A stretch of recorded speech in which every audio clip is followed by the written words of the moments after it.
The Pacers are in that group of teams that everybody expected to be in the hunt for the #1 overall pick, but instead, the Pacers look like they're a really competitive team. They've currently got the second longest active win streak in the NBA, winning their last 5 games. It's one thing to be stringing together a record like this, but it's another thing to look like such a cohesive unit, one that looks like it was built to be competitive rather than just a random collection of players.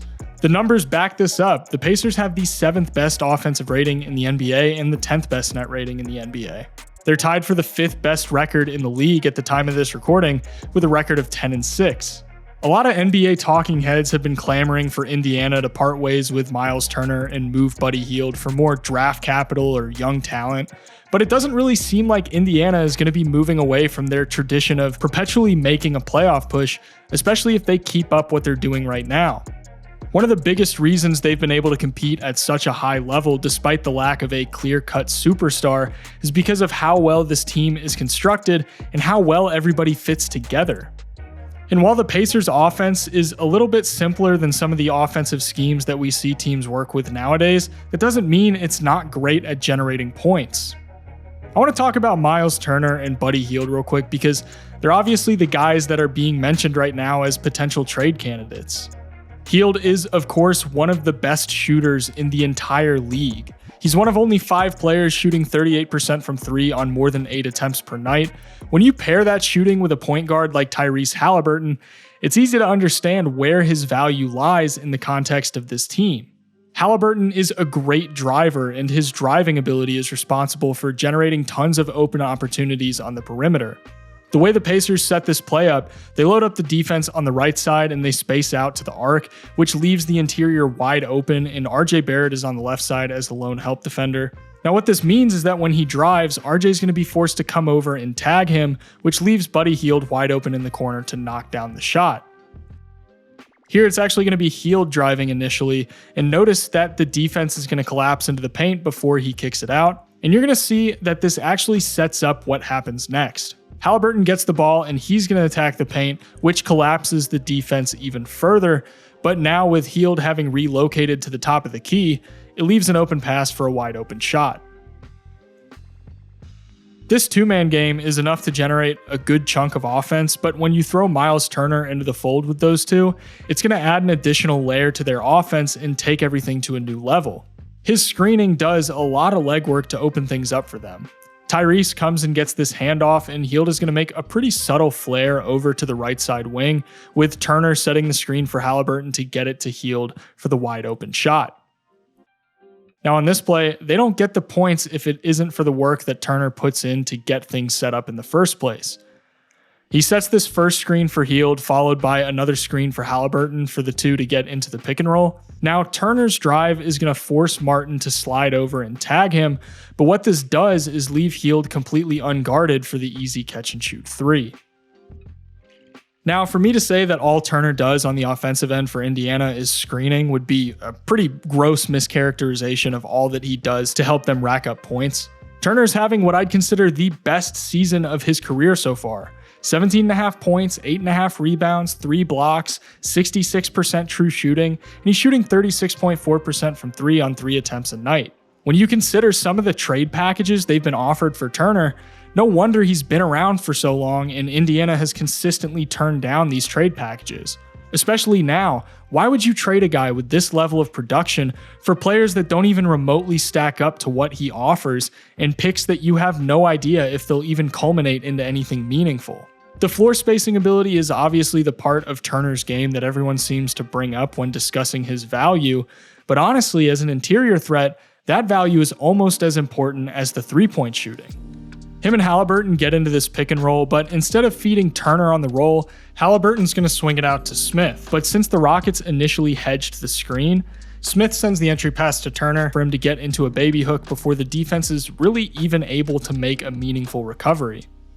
The Haliburton-Turner pick and roll duo is so effective because of the chemistry these two have been able to establish in such a short amount of time playing together.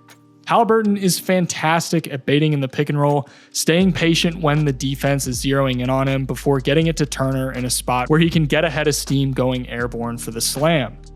Every year, Turner gets brought up in trade discussions, and now more than ever, trading him is a big question because if they don't, they're going to have to pay him. But I'm going to throw out the idea that maybe they don't trade him and they just re-sign him this offseason. You already know that he's a perfect fit with Tyrese Haliburton, and it's not like Myles Turner is old, he's only 26. I'm just really struggling to see a trade that would recoup the value that you're giving away by trading him. This trio of Haliburton, Hield, and Turner is arguably enough to start building a competitive team around, but I haven't even mentioned Bennedict Mathurin yet.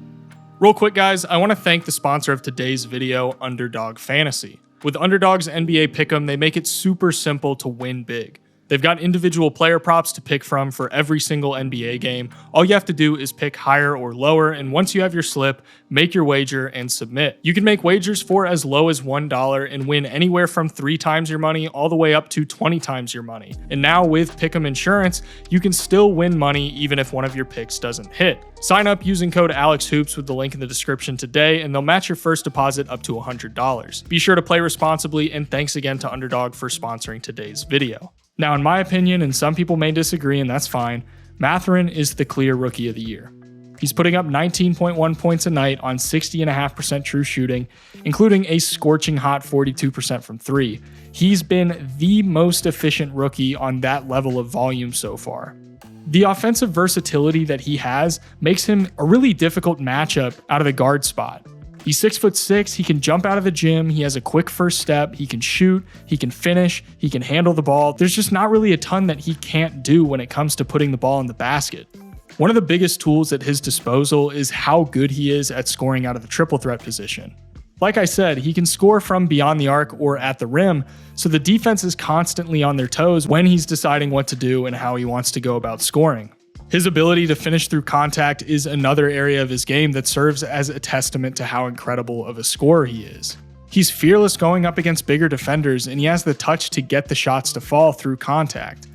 This ability to draw contact also means his upside as a scorer is significantly higher, since the best of the best scorers in the NBA have to be able to draw contact and get to the line to open things up for themselves. Mathurin is already doing that. He's also leading their bench unit as a rookie, and even though you might be wondering why the Pacers aren't starting a guy who's averaging an efficient 19 points per game, it's working. The Pacers actually have the second most bench points per game with 43.8, with almost half of those being from Bennedict Mathurin on his own. They still have plenty of room to grow as far as development goes. Their bench is largely composed of young players like Jalen Smith, Isaiah Jackson, Aaron Nesmith, and Andrew Nembhard. With a starting lineup like they have already, and Mathurin leading the bench unit like he is, this team isn't even close to done getting better, assuming that a lot of these young guys have pretty normal development trajectories. They're maybe just 1 or 2 pieces away from becoming a pretty significant threat in the East. Granted, the Eastern Conference is pretty stacked right now, but 2 or 3 years down the road, I could easily see them being a threat to make a deep playoff run. So consider a core 4 of Tyrese, Mathurin, Hield, and Turner. Those are 4 pretty solid building blocks for a quote-unquote rebuild, and you start to wonder if selling the farm and going all in for Victor Wembanyama is really the right answer. You've already got 2 young stars to build around, a fairly young center that fits along your main guys perfectly, and a veteran who also serves as one of the best shooters in the NBA. The difference between where this team is at currently and where they need to be to become a contender isn't terribly far. They're not in the we need to find out who our franchise pieces are stage of a rebuild. They're in the stage of a rebuild where you start filling in around the edges and fleshing out the roster into a really cohesive unit. Unless the Pacers decide to start selling, I don't see them slowing down anytime soon. If you guys enjoyed this video and you want to see more content like this, please consider subscribing and leaving a like. That's the #1 way to support me and help me continue making content. Thanks again to Underdog for sponsoring today's video. Thank you guys so much for watching, and I'll see you in the next one.